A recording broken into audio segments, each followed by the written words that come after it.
मेरठ के कमिश्नरी चौराहे पर स्थित चौधरी चरण सिंह पार्क में 108 से अधिक हवन कुंड पर सैकड़ों लोगों ने हवन किया। हवन कुंड पर हवन करने पहुंची महिलाओं का कहना है कि रेप पीड़िताओं के साथ आरोपी जो कर रहे हैं सो कर रहे हैं, लेकिन राजनीतिक पार्टी के लोग भी वोट बैंक की राजनीति के चलते जात धर्म के नाम पर बांटने की कोशिश कर रहे हैं। जिस बेटी के साथ रेप की वारदात हुई वो सब एक समान है। राजस्थान हो या उत्तर प्रदेश हो या फिर अन्य जगह जिनके साथ रेप हुआ है वो सब बेटी एक समान है। उनके नाम पर समाज को बांटने की कोशिश नहीं की जानी चाहिए। आरोपियों को कड़ी से कड़ी सजा दी जानी चाहिए ताकि समाज में एक स्पष्ट संदेश जाए।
जा रहा है, ये रेप पीड़िताओं के साथ जो भेदभाव किया जा रहा है उसके संदर्भ में यह हवन किया जा रहा है। ये परमात्मा से कामना है कि हे परमात्मा जो भेदभाव कर रहे हैं उनको सद्बुद्धि दे, क्योंकि बेटी सबकी बराबर है, चाहे वो हाथरस की हो, बलरामपुर की हो या राजस्थान की हो। बेटियों के साथ भेदभाव क्यों किया जा रहा है? क्योंकि ये लोग केवल एक जाति के नाम पर हम सब हिंदुओं को बांट रहे हैं। इस हिंदुओं को इस तरीके से बांटने से हम हिंदुओं का नामो निशान खत्म हो जाएगा। अगर हम लोग नहीं जागे, पर अब हिंदू जाग उठा है, ये चीज़ नहीं सही जाएगी। ये जो राजनीतिक पार्टी है तो सबको पता है, अपने मुंह से अगर हम एक बात बोलेंगे किसी के लिए, ये तो बुद्धिजीवी सब हैं। आज सबको पता है कि अगर हम जातियों में बट रहे हैं तो हिंदू का नाश होना जरूरी है, और हिंदू जातियों में अब बटेगा नहीं, क्योंकि इनको ना तो हिंदू से मतलब है, ना इन्हें किसी दलित समाज से मतलब, ना इन्हें मुसलमान से मतलब है, इन्हें केवल अपने वोट से मतलब है। ये 108 तस्लों से हवन है जो जगह जगह पर हो रहा है, 108 तस्लों से, पर पूरे हिंदू एक सामूहिक हवन कर रहे हैं कि परमात्मा है, परमात्मा उनको सद्बुद्धि दे जो ये इस तरीके की घृणा पैदा कर रहे हैं। यहाँ पर हम सब लोग इसीलिए एकजुट हुए हैं कि महिलाओं के साथ जो घटनाएं घट रही हैं, जो रेप पीड़िताएं हैं, उनकी भावनाओं के साथ खिलवाड़ हो रहा है, उनका मजाक उड़ाया जा रहा है, उनमें भेदभाव किया जा रहा है और हिंदुओं को बांटने की भयंकर साजिश चल रही है बिरादरियों के नाम पर, कहीं जाट गुज्जर के नाम पर, कहीं दलित के नाम पर। जो लोग बांटने की साजिश कर रहे हैं, इन्हें हिंदुओं से मतलब नहीं है, इन्हें मुस्लिमों से मतलब नहीं है, ये हमें बांट रहे हैं वोट के लिए।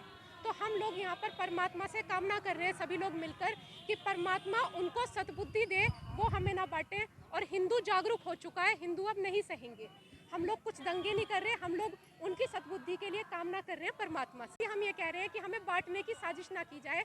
हम परमात्मा से ये कामना करते हैं जिसने रेप किया उसको कठोर दंड मिले। बेटी सबकी बराबर है, हम बेटियों में भेदभाव नहीं कर रहे। इतने लोग यहाँ बैठे हैं, ये सब लोग जागरूक हैं। हम सभी परमात्मा से कामना करते हैं कि बेटियों के साथ भेदभाव ना हो और हमें बांटने की साजिश ना की जाए। और इस हवन का आयोजन आज जो यहाँ पर 108 कुंडीय हवन का आयोजन किया गया है, ये जो हमारे देश में जो रेप की घटनाएं हो रही हैं उसमें जो लोग भेदभाव कर रहे हैं, उस भेदभाव के विरोध में इन हवनों का आयोजन किया गया है। क्योंकि देश की बेटियां समान है, प्रत्येक बेटी को समान भाव से न्याय मिलना चाहिए।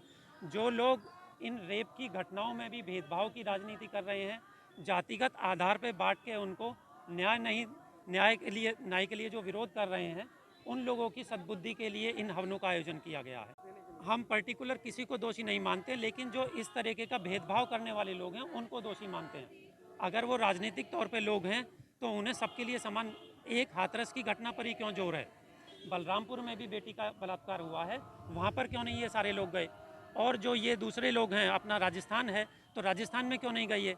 वहाँ क्या बेटियों के साथ उनके साथ बलात्कार नहीं हुआ? ये था। तो वहाँ पर समान भाव से लोगों को अधिकार मिलने के लिए जो हमारी न्यायिक व्यवस्था है वो सबके लिए समान रूप से खड़ा होना चाहिए।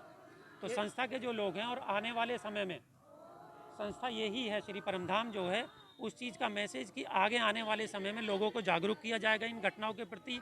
और परमधाम का मानना ये भी है कि जो रेप पीड़िता हैं उसका भी, उसके पक्ष के लोगों का भी नार्को टैक्स करा जाए और आरोपी पक्ष जो हैं उनका भी नार्को टैक्स करा जाए। दूध का दूध और पानी का पानी हो उसमें, और जो भी उसमें विक्टिम पाए, जो भी जो दोषी पाया जाता है तो उसको जो है फांसी से भी सख्त सज़ा होनी चाहिए।